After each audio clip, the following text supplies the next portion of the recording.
So I have like one-word notes right here. The second one is gorgeous. Gorgeous, yes. Well, gorgeous is just.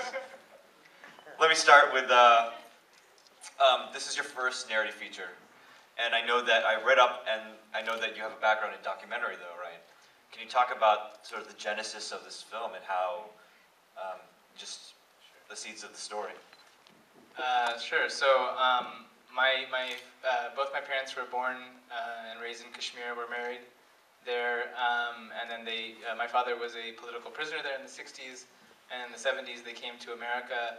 And I was born in America and didn't really get to know Kashmir growing up. My father sort of decided not to go back, and so we were raised not knowing much about the place, except on one hand that there was a conflict going on, and on the other hand that Kashmir, in my parents' opinion, was the most beautiful place in the world. And anywhere we would go, I would say, this place is really, beautiful. And my parents would say, no, Kashmir is beautiful.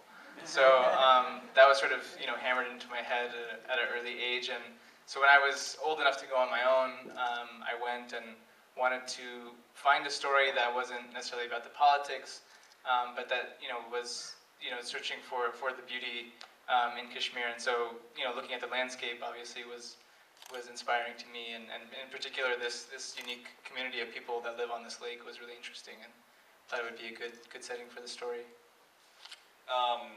Okay, so I get to the part where it says gorgeous, and the film is extraordinary. Can you talk about, for me, what evokes is this sort of dreamlike quality on the lake, and it's juxtaposed against the conflict and what's going on. Can you talk about how that sort of informed what you want to set up, just aesthetic and then story, and how those kind of came together, against and with each other, I guess. You guys want to talk about it? Yeah, I mean, the sort of motto for making the film for us was embracing our limitations, because we initially, I wrote like a 100-page script, and we thought we were going to produce the script with a lot of different characters and a lot of locations. And I'd spent a summer in Kashmir the year before going into production, living and spending time with this community of boat people.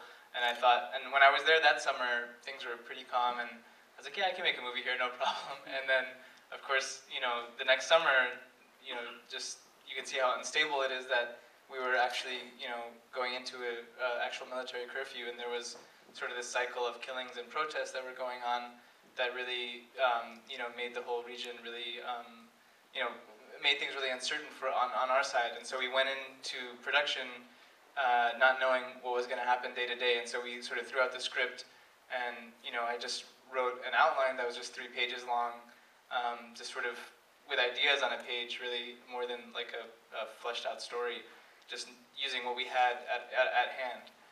And so we, so it was really about embracing our limitations, and it made the film sort of smaller and more about these human relationships and how they relate to this place, rather than sort of, bigger political type of ideas.